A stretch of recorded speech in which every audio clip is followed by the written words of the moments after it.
no solamente a nivel local, sino a nivel global. Y se estima que puede afectar hasta el 2% de la población mundial y hasta el 10% en poblaciones mayores de 75 años. Es más frecuente en el sexo masculino, después de los 55 años, está en el 36, entre el 33%, que en las mujeres por arriba o en el 28%. En Estados Unidos hay una prevalencia de 6.5 millones y una incidencia de 1 millón, con 1 millón de hospitalizaciones anualmente.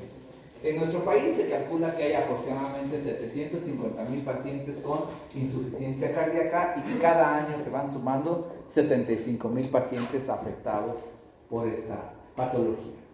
Los factores de riesgo, ya bien conocidos, ¿sí? Y yo creo que pues, al menos todos tenemos uno, ¿sí? Hipertensión, diabetes, obesidad, dislipidemia, síndrome metabólico, tabaquismo, alcoholismo, enfermedad pulmonar obstructiva crónica, sedentarismo, enfermedad coronal, ¿sí? Bueno, al menos el sedentarismo. Yo sé que muchos de ustedes están consagrados al estudio de la medicina, que no les da tiempo de hacer nada, están estudiando 24/7 y pues bueno, ya no hacen actividad física, ¿no? Entonces, son factores de riesgo. Muy bien. Las causas, pues cualquier cardiopatía, cualquier patología que afecte el corazón, pues puede llegar a tener daño crónico irreversible sobre el mismo, desencadenando lo que sería la insuficiencia cardíaca, ¿sí? Una cicatriz miocárdica por un infarto, ¿sí? Cardiopatía isquémica, daño tóxico que hemos visto en algunas patologías por radiación, daño inmunológico, infiltración o inflamación del mismo, alteraciones metabólicas, alteraciones genéticas, ¿sí? Algunas situaciones que suponen una mayor sobrecarga hemodinámica al corazón, como ya hemos mencionado, la hipertensión, algunos defectos adquiridos o congénitos, sobre todo a nivel de las válvulas o cardiopatías congénitas como tal, enfermedades del endocardio o enfermedades del pericardio, como una pericarditis constructiva, como un derrame pericárdico, que también ya hemos visto, sobrecarga de volumen, ¿sí? Las alteraciones del ritmo en el corazón pues también pueden llegar a lesionar el corazón y desencadenarnos o instalarnos una insuficiencia cardíaca, ¿sí? Muy bien. ¿Cómo se clasifican? Tenemos diferentes clasificaciones, ¿sí? Una de las clasificaciones es que la dividimos en insuficiencia cardíaca derecha o izquierda. Va a haber alteraciones muy específicas que afectan solamente una parte del corazón, ¿sí? Ya sea el corazón derecho o el corazón izquierdo, desarrollando disfunción de tal parte del corazón, ¿sí? Y clínicamente también podemos distinguir ambas insuficiencias. Por ejemplo, la insuficiencia cardíaca izquierda pues nos va a dar datos de bajo gasto y nos va a dar datos congestivos. ¿Dónde? En los pulmones. Entonces el paciente que tiene insuficiencia cardíaca izquierda es el que tiene astenia, dinamia, que tiene disnea de esfuerzo, que tiene octornea.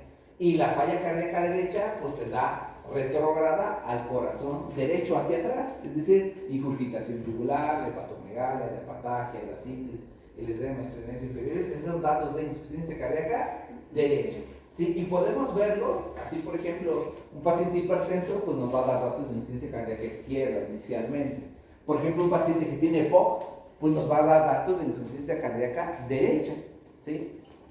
Aunque esta la podemos separar en algunos casos muy específicos y sobre todo en las etapas iniciales, ¿sí? Ambas tipos de insuficiencia cardíaca, ya sea derecha o izquierda, van a terminar dándonos una insuficiencia cardíaca global, es decir, de ambos. ¿Sí? Si yo les preguntara, ¿cuál es la causa más frecuente de insuficiencia cardíaca derecha? ¿Cuál sería?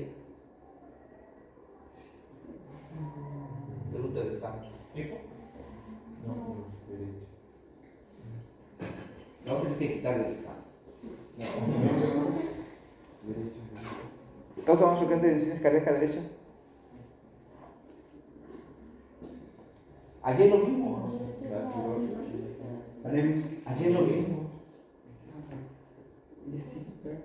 Recuerden, todo es un caminito. ¿Sí? La causa más frecuente de insuficiencia cardíaca derecha es la insuficiencia cardíaca izquierda. ¿Sí? Todo aquel paciente que tenga algo que le condiciona insuficiencia cardíaca izquierda, a la larga va a ser insuficiencia cardíaca derecha, porque va a ser todo. ¿Sí? Entonces la causa más frecuente es la insuficiencia cardíaca derecha y la insuficiencia cardíaca izquierda. Y sobre todo recuerden que el corazón son dos bombas, ¿sí? Funcionalmente son dos bombas, pero estructuralmente están en el mismo órgano, ¿sí? Están pegados, incluso comparten una de las paredes que es el tabique interventricular. Y por ese fenómeno de interdependencia ventricular, ¿sí? Lo que le pasa a un ventrículo le va a pasar también al otro ventrículo como tal, ¿sí? También las dividimos desde el punto de vista fisiopatológico, sobre todo para explicar algunas patologías, como son las miocardiopatías, en insuficiencia cardíaca sistólica e insuficiencia cardíaca diastólica, o falla diastólica o falla sistólica, pero esos son más bien como fines explicativos, ¿sí? De la fisiopatología, porque generalmente todas las insuficiencias cardíacas inician con una disfunción diastólica, con el paso del tiempo hacen disfunción sistólica. Primero tienen problemas para llenarse y después tienen problemas para contraerse o para vaciarse. Con base a eso, pues ya no se utiliza tanto esa clasificación de diastólica o sistólica, no con fines explicativos, sino con fines clínicos, y para eso mejor es sustituido por determinar la fracción de eyección. Ya ayer hablamos que la fracción de eyección. Para eso necesitamos hacer un ecocardiograma, ¿sí? Entonces medimos la fracción de eyección. Si la fracción de eyección está por arriba del 50%, decimos que tiene falla cardíaca con fracción de eyección preservada. Si está entre 40 y 49%, decimos que tiene un rango medio, ¿sí? Y si está por abajo del 40%, tiene fracción de eyección reducida. Entonces, insuficiencia cardíaca de acuerdo al eco, fracción de eyección reducida, menos del 40%. Fracción de eyección preservada, más del 50%. ¿Sí? También lo podemos hacer de acuerdo a la evolución de este síndrome, ¿sí? En la etapa aguda y en la etapa crónica. La etapa aguda es aquel paciente que estaba como si nada, ¿sí? Horas antes y que después le da un infarto y llega el paciente con un edema agudo pulmonar por un infarto. Es una falla cardíaca aguda. O aquella paciente puérpera, ¿sí? Posoperada de una cesárea que horas antes estaba como si nada, que hizo una trombosis en los temes inferiores, se libera el trombo y hace un embolismo pulmonar. Y ahora tiene una tromboembolia pulmonar y le causa un estado de choque secundario a una insuficiencia cardíaca derecha aguda. Esas son las agudas. Para todo el resto de las patologías, el paciente, el viejito con fibrilación auricular, el adulto que tiene insuficiencia cardíaca ya de tiempo y que empieza a tener datos de falla cardíaca, pues es una insuficiencia cardíaca crónica.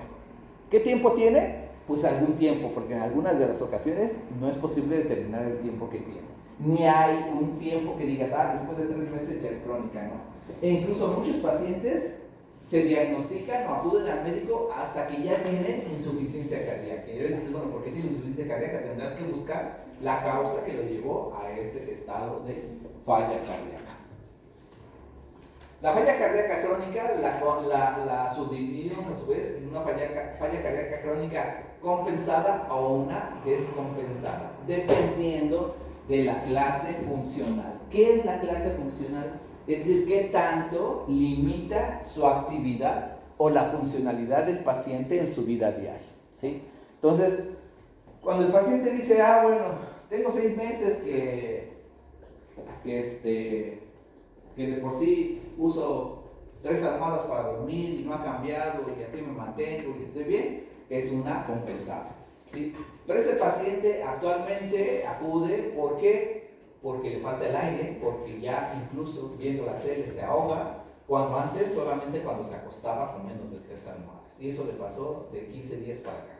¿Qué tiene? Pues cambio de clase funcional. Ahorita vamos a ver la clase funcional como tal. Esa, si hay cambio de clase funcional en el último mes, pues hablamos que es una insuficiencia cardíaca crónica descompensada, porque hubo cambio de su clase funcional, ¿sí?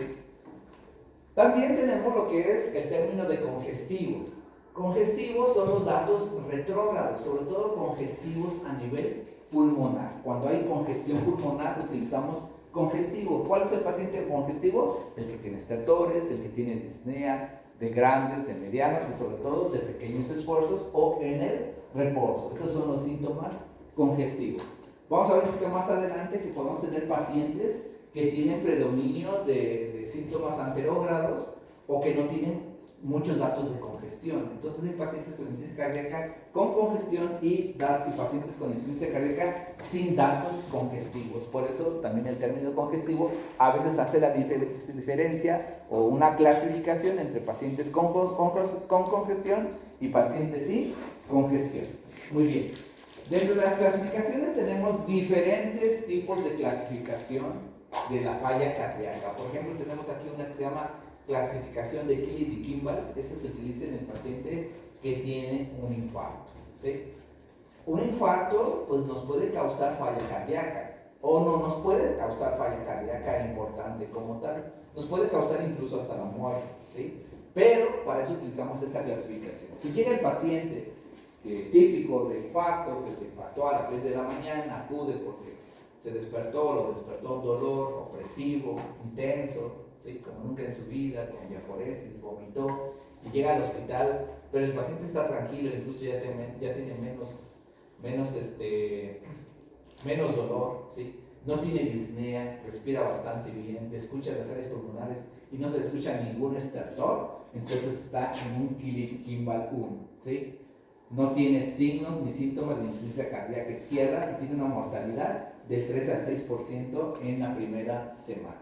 Si el paciente dice, ah, caray, sí, me sigue doliendo, pero me falta el aire, y tú le escuchas con el estetoscopio y tiene estertores, pero solamente tiene estertores en la parte inferior, en las partes basales, tiene un Killick-Kimball 2, con una mortalidad del 17%. Si ese paciente tiene mayor dificultad respiratoria y tiene estertores bilaterales, tanto arriba como abajo, tiene un Killick-Kimball 3. Si el paciente tiene datos francos de edema agudo pulmonar o datos de choque cardiogénico, está en un Killick-Kimball 4 con una mortalidad de hasta el 81%. ¿Sí? Entonces es una clasificación de falla cardíaca aguda, pero en infarto. También tenemos la de la AHA, la American Heart Association, que nos habla de patología estructural. La clase A, B, C y D, ¿sí?, son de esta clasificación. Una A es el paciente que tiene una cardiopatía, tiene alto riesgo de presentar daño estructural, es el hipertenso, pero que pues, no tiene daño estructural, solo no tiene alto riesgo, ¿sí? No tiene cardiomegalia y no tiene datos de insuficiencia cardíaca. Esa es una tipo A. La B, ese es el mismo paciente hipertenso que ya tiene daño estructural, le tomamos una radiografía, tiene cardiomegalia, pero no tiene ningún síntoma, es un tipo B. Ya el C es el paciente hipertenso, que electrocardiográficamente tiene crecimiento de cavidad, datos de sobrecarga sistólica, tiene cardiomegalia, datos de congestión, ya tiene síntomas, entonces es una clase C. Obviamente está con tratamiento. En la clase D es aquel paciente que a pesar del tratamiento no mejora, ya es una falla cardíaca retrasada. Y la de la New York Heart Association, o la NIHA, que es la que más utilizamos. Se divide en 4. Clase funcional 1, clase funcional 2, 3 y la 4. La clase funcional 1 es el paciente que no tiene limitación, es decir, que hace su vida normal, ¿sí? Tiene una patología, es hipertenso, pero sube, baja, hace deporte, incluso es una NIHA 1. Aquel paciente es el mismo paciente que ahora ya dice, ah, caray, ya tengo disnea, pero es de grandes esfuerzos, es una clase funcional 2. Aquel paciente que ya ahora lo hace con moderados esfuerzos, ¿sí?, ha aumentado los síntomas, tiene edema, ingurgitación yugular, tiene ortornea, es un NIHA 3. Y la NIHA 4 es pequeños esfuerzos o ya datos francos de disnea en reposo o edema agudo pulmonar, es un NIHA 4. ¿Sí? El NIHA 1 y 2 generalmente se manejan de forma ambulatoria, el NIHA 3, 4 generalmente ya requieren de tratamiento hospitalario. ¿Sí? Muchas de las ocasiones el paciente va a acudir con ustedes como médico o va a acudir a un hospital. ¿Por qué? Porque dice, bueno, pues fíjese que yo ya soy hipertenso, estoy controlado, de repente me faltaba un poquito el aire, ¿sí? Pero descansaba y nada. Pero acudo, ¿por qué? Porque ahora estoy viendo la televisión y de repente ya me falta el aire, ¿sí? Ya no puedo ni ir al baño. ¿Qué le pasó? Deterioro de su clase funcional. Estaba en una clase funcional 2 y ahora pasó a una clase funcional 3, ¿sí? Ese paciente pues lo vas a hospitalizar. ¿Para qué? Para pasarlo de la clase funcional 3 a una clase funcional 2, ¿sale? Entonces, para mejoría de su clase funcional. Entonces, es la que más utilizamos, ¿sí? Es una clasificación funcional, ¿sí? La insuficiencia cardíaca con fracción de eyección reducida, pues obviamente que va a tener ya presencia de signos y síntomas porque ya tiene una fracción de eyección menos del 40%. Entonces ya va a haber datos de bajo gasto, va a haber datos de congestión, ya hay daño miocárdico, ya hay cambios maladaptativos. En cuanto a los cardiomecitos, hay dilatación, alteración de la contractilidad, hipertrofia, activación del sistema simpático, del sistema renina-angiotensina, que ya vimos que sus efectos compensatorios más que nada son deleterios, se hace un ciclo vicioso y entonces se instala como tal. ¿Sí? El que tiene la fracción de eyección preservada puede tener signos y síntomas, pero son mínimos, ¿sí? Se está preservando la cantidad de sangre que tiene que estar expulsando. Generalmente son pacientes los hipertensos, pacientes con fibrilación auricular, pacientes femeninos o pacientes geriátricos que toleran muy bien el daño miocárdico sin sacrificar lo que es la fracción de eyección. ¿Sí? ¿Cómo hacemos el diagnóstico? Bueno, actualmente es casi indispensable medir la fracción de eyección porque de acuerdo a eso es como los clasificamos y podemos saber si tiene la fracción de eyección preservada o ya está reducida. ¿Sí? El paciente que tiene un cuadro clínico sugestivo, ¿sí?, de falla cardíaca, que ya tiene datos bastante francos, pues obviamente muy seguramente tendrá una fracción de eyección reducida, ¿sí? Entonces, ¿qué le hacemos? Un ecocardiograma. Ya nos sale fracción de eyección menos del 40%, entonces tenemos el cuadro clínico más una determinación de fracción de eyección reducida, pues ya tenemos insuficiencia cardíaca con fracción de eyección reducida. Si el paciente, ¿sí?, tiene signos y síntomas de falla cardíaca o apenas son incipientes, tú le tomas un ecocardiograma y te dice que tiene una fracción de eyección entre el 40 y el 49%, ¿sí? Dices, ya tiene compromiso. A estos pacientes, ¿qué hay que hacerles? Se les tiene que hacer determinación de marcadores o biomarcadores, ¿sí? Y es cuando evaluamos la función endocrina del corazón. Si el corazón está sufriendo, ¿qué va a producir? Péptidos natriuréticos. Entonces, estos los medimos en sangre. Y si aparte, bueno, es el paciente que es hipertenso, que tiene una patología, le dio un infarto, ¿sí? Entonces acude con signos y síntomas, vemos el eco, tiene una fracción de eyección reducida, pero no está por debajo del 40%, pero tiene marcadores bioquímicos positivos, obviamente pues tiene insuficiencia cardíaca con fracción de eyección, con reducción moderada, ¿sí? Y aquel paciente, ¿sí?, que tuvo un infarto, pero tú le preguntas y dices, no tengo ni disnea, no tengo ni autornea, le haces un eco y tiene una fracción de eyección mayor del 50, está bien, pero le haces biomarcadores y salen positivos, tiene insuficiencia cardíaca, aquí está mal, con fracción de eyección conservada, ¿sí? Y ya tiene datos de insuficiencia cardíaca, ¿sí? Entonces el diagnóstico es el antecedente, es decir, que tenga una patología subyacente del corazón, signos y síntomas, el cuadro clínico, la fracción de eyección y los biomarcadores, ¿sí? Con esos 4 parámetros es como hacemos el diagnóstico y lo clasificamos. Todos estos pacientes, ¿qué le pedimos? Pues aparte de los estudios básicos, que sería la biometría hemática, la química sanguínea, prueba de función tiroidea, ¿sí?, evaluación metabólica como hemoglobina glucosilada, perfil de lípidos, también tenemos que medir el BNP y el ProBNP. ¿Sí? ¿Qué es ProBNP?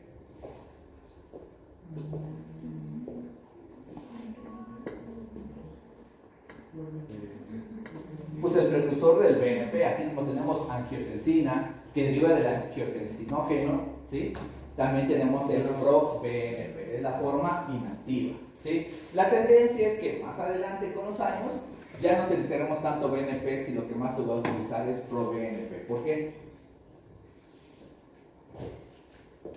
¿Se manifiesta primero?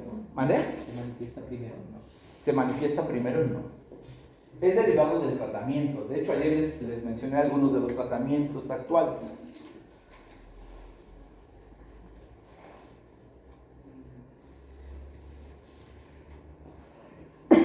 El último tratamiento.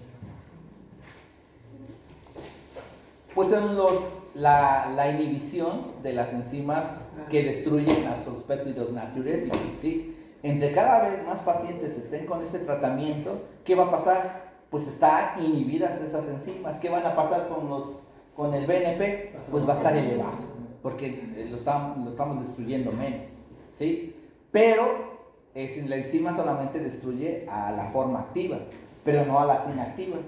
Entonces va a ser obviamente más objetivo medir las que no están destruidas, es decir, el pro-BNP, ¿de acuerdo? Pero eso será más adelante cuando, por ejemplo, medicamentos como el sacubitrilo tengan mayor disponibilidad, o sea, más fácil de disponerlo y cuando ya más pacientes lo estén utilizando. Actualmente, pues ese medicamento vale más de $1,000, como 1,500 más o menos. Entonces es difícil que el paciente pues, lo esté tomando de forma crónica, ¿sí? Algunas instituciones sí lo tienen contemplado, pero algunas no. Bueno, después de los estudios de laboratorio, ¿qué pedimos? Estudios de imagen. ¿Qué vamos a pedir? Pues por lo menos lo que tenemos disponibles es una radiografía de tórax y un electrocardiograma. También podemos pedir un ecocardiograma, que sería lo ideal, ¿sí? Y fuera de estos tres, pues ya prácticamente los demás son muy específicos dependiendo del paciente y de la disponibilidad, como sería una angiografía coronaria, una resonancia magnética o incluso hasta un PET, ¿sí? En lo que es los estudios de laboratorio, estos son los puntos de corte para hacer el diagnóstico de acuerdo al BNP y al ProBNP. Si tenemos insuficiencia cardíaca crónica, en el contexto que les expliqué antes, el paciente es hipertenso, tuvo un infarto, tiene a lo mejor datos o no puede tener datos clínicos de insuficiencia cardíaca, tiene un ecocardiograma que bien puede tener una fracción de expulsión disminuida o incluso está preservada más del 50%, ¿qué le haces? Le mides BNP por BNP. Si es ese contexto, el paciente que le estoy diciendo es una insuficiencia cardíaca crónica, ¿sí? Entonces el BNP tiene que estar menos de 35 y el ProBNP tiene que estar menos de 125 de forma normal, ¿sí? Si están elevados, entonces, ¿qué dices? Insuficiencia cardíaca por marcadores bioquímicos, ¿sí? En la etapa aguda también utilizamos, pero los puntos de corte son mayores, ¿sí? Y aquí va a depender de la edad. Entre más avancemos en la edad, los puntos de corte son más altos. ¿Por qué? Porque la edad de por sí eleva lo que son los péptidos natriuréticos.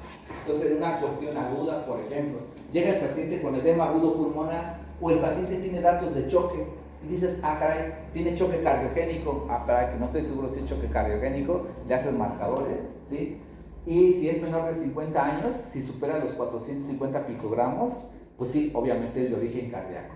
Si tiene más de 75 y supera los 1800, ¿sí? Va, obviamente que si es cardíaco. Este es por BNP. Si es por BNP, en cualquier edad, si está por arriba de los 100 picogramos, pues obviamente ya podemos decir que sí es cardíaco, si está entre 100 y 400. Pero si ya está en 500, arriba de 400, sí dices es cardíaco, ¿sí? Hay ocasiones, por ejemplo, un paciente que tiene edema agudo pulmonar, puede ser porque está infartando. Ese es un edema agudo pulmonar cardiogénico. Podemos tener edema agudos pulmonares no cardiogénicos, ¿sí? Donde aumenta la permeabilidad de la membrana alveolo-capilar, se fuga el líquido y se inundan los alveolos. Pero no es por falla cardíaca, ya es por cuestión pulmonar. Y así los podemos diferenciar. El paciente que llega con choque, que dices acá no tiene ni choque hipovolémico ni choque séptico, es cardiogénico, ¿sí?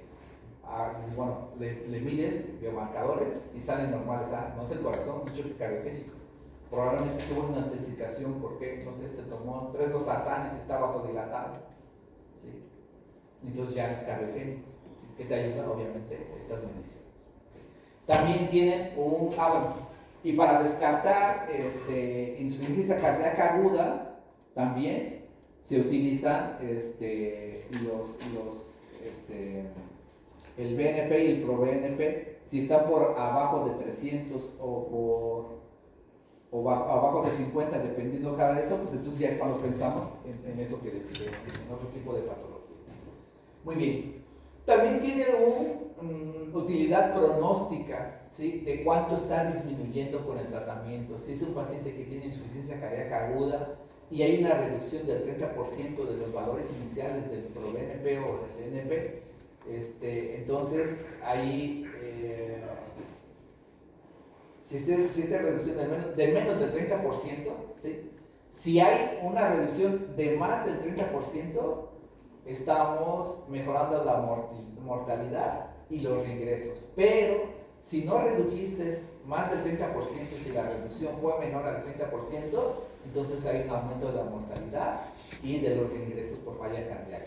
Y en insuficiencia cardíaca crónica, igual, ¿sí? Si durante el tratamiento hay una reducción más de 1000 picogramos, ¿sí? Entonces vamos a tener una reducción de la mortalidad por falla cardíaca y de las hospitalizaciones por falla cardíaca. Entonces también tienen no solamente un valor de tipo diagnóstico, sino también de tipo pronóstico. Considerar que estos péptidos natriúricos aumentan de forma esperada o normal en pacientes con edad avanzada, con fibrilación auricular, con falla renal, y disminuyen, ¿sí?, en los pacientes con obesidad, sobre todo obesidad mórbida o con pericarditis constrictiva. Muy bien, en el electro, ¿qué vamos a encontrar? El electro tiene una sensibilidad del 89%. Va a ser muy difícil que encontremos un electro normal, ¿sí? Por eso no ponemos no pongo aquí que encontramos en el electro, porque vamos a encontrar cualquier alteración, porque estamos hablando que la falla cardíaca pues ya es el estadio final de una patología que ya hizo daño miocárdico, ¿sí? Si es hipertenso, pues encontraremos datos de sobrecarga, crecimiento de cavidades. Si es por una taquiarritmia, pues obviamente tiene fibrilación ventricular. Si es por una miocardiopatía, si es restrictiva, pues crecimiento de las aurículas, etcétera, etcétera, ¿sí? Entonces, difícilmente vamos a encontrar un electro normal. ¿Qué alteraciones podemos encontrar? Cualquier alteración, ¿vale? En la radiografía nos va a ayudar, claro que sí, nos va a ayudar, ¿sí? Para la etapa crónica, ¿qué vamos a encontrar? Pues crecimiento del corazón, cardiomegalia, por supuesto. Aunque ya sabemos que podemos encontrar pacientes con insuficiencia cardíaca sin cardiomegalia, pero en un crónico, pues obviamente lo primero que vamos a ver es cardiomegalia. Después, ¿qué vamos a ver? Datos de congestión, pero sobre todo en la etapa aguda, ¿sí?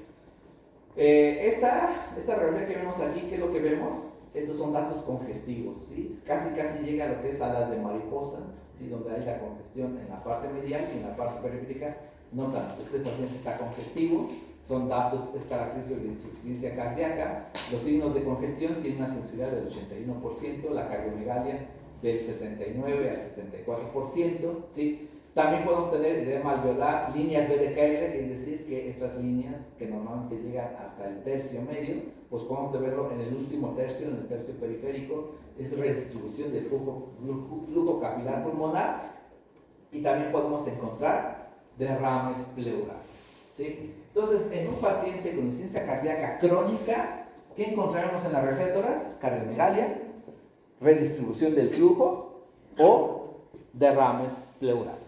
En insuficiencia cardíaca aguda, pues encontraremos esto, alas de mariposa, datos de edema agudo pulmonar. Podemos no encontrar cardiomegalia, si es una aguda, por supuesto, ¿sí? Y también importante, si ese paciente ingresa por dificultad respiratoria, dices, ah, caray, es por falla cardíaca, no, a lo mejor tiene neumonía. ¿Cómo lo vas a saber? Por una placa, ¿sí? Entonces nos sirve para hacer el diagnóstico diferencial, ¿sí? El ecocardiograma, pues prácticamente es obligado. Tenemos el transtorácico, el que se hace con el transductor que se pone por afuera, ¿sí? Es el estudio de dirección, nos da información inmediata de volúmenes, de algunas presiones, nos permite cuantificar la fracción de eyección. Ahí dice por Simpson, hay como 4 o 5 métodos. Evaluar la función diastólica, también nos permite conocer la función del ventrículo derecho y identificar alguna cardiopatía estructural, ¿sí? Si nosotros no tenemos la información suficiente o el paciente tiene alguna indicación específica de tener un mejor estudio de imagen por ultrasonido, no se hace por fuera, sino se mete el transductor por la boca, lo deglute el paciente y se coloca en el esófago, ¿sí? Recordar que una de las relaciones anatómicas es la relación que tiene la aurícula derecha con el esófago, porque prácticamente está pegadito. Entonces, hacer el estudio desde el esófago nos da una mayor nitidez de las imágenes. Este es útil sobre todo en patología valvular, en endocarditis, para descartar trombos y para algunas cardiopatías congénitas, sobre todo las cardiopatías congénitas complejas, ¿sí? ¿Y cuál es el tratamiento? Si estamos hablando que ya es un daño crónico y una etapa final de muchas cardiopatías, pues generalmente la insuficiencia cardíaca es irreversible. No le vamos a quitar la insuficiencia cardíaca. ¿Qué vamos a hacer? Pues simplemente mejorar los síntomas, mejorar la capacidad funcional, es decir, que el paciente pueda tener una calidad de vida como si no tuviera nada. Que esté en una clase funcional 1 o una clase funcional 2. Reducir la mortalidad y los reingresos hospitalarios. Generalmente, ¿cuál va a ser la causa más frecuente de que el paciente con insuficiencia cardíaca ingrese a un hospital? Que no puede respirar. No. Sí, pero ¿cómo se llama eso? No, ya lo vimos. Se los acabo de decir. No, sí, pero ¿eso qué significa? Sí, pero ¿eso qué significa? Las causas más frecuentes de ingreso va a ser deterioro de su clase funcional. Es decir, estaba en una clase funcional 2 y pasó a una 3. Estaba en una 3 y pasó a una 4. ¿Vale? Muy bien. ¿Cuáles son las opciones del tratamiento? Pues tenemos todas esas opciones de tratamiento farmacológico. ¿Sí? Si habíamos dicho que uno de los efectos deleterios es la activación del sistema renina-angiotensina, ¿qué tenemos que hacer? Bloquear ese sistema. ¿Cómo? IECAS o ARADOS. Beta-bloqueadores son de los medicamentos, puede decirse que los únicos, que en realidad reducen la mortalidad en este tipo de pacientes. ¿Qué son los ARM? Antagonistas de los receptores de mineralocorticoides, ¿sí? Como la espironolactona. Sí, también es uno de los pilares de la insuficiencia cardíaca. Y los INRA son de los que les hablé el día de ayer, ¿sí? Los que inhiben a las enzimas que destruyen a los péptidos natriuréticos, lo que es el sacubitrilo combinado con valsartán.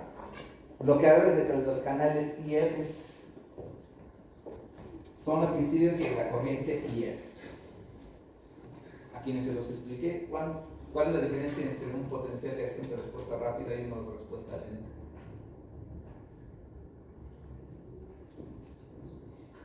Bueno, en el corazón tenemos potenciales de acción de respuesta rápida o de respuesta lenta. Los de respuesta lenta son los que están en el sistema de conducción, los que hacen que se dispare solito. ¿Sí? Solito va avanzando hasta que se dispara. Después solito va avanzando. ¿Sí? Esa es la etapa 4 que se llama DDE. ¿Sí? Es una etapa inestable. Ese se llama corriente IF.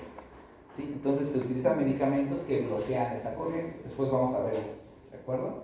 Muy bien. Vasodilatadores, nitrato de isosorbit, hidrolazina, sobre todo aquellos pacientes que tienen cardiopatía isquémica. Los diuréticos, que es un tratamiento complementario. Si estamos hablando que el problema a muchos de los pacientes es la congestión por la sobrecarga de volumen, los diuréticos lo que hacen es eliminar la sobrecarga de volumen. Y obviamente los medicamentos que aumentan el inotropismo, que sería la digoxina. Muy bien, lo que sigue todavía es largo, hasta aquí lo dejamos. ¿Vale? Que ya sería tratamiento con medicamentos. Muy bien, nos vemos el jueves. ¿Vale? Gracias. Gracias.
Saluda.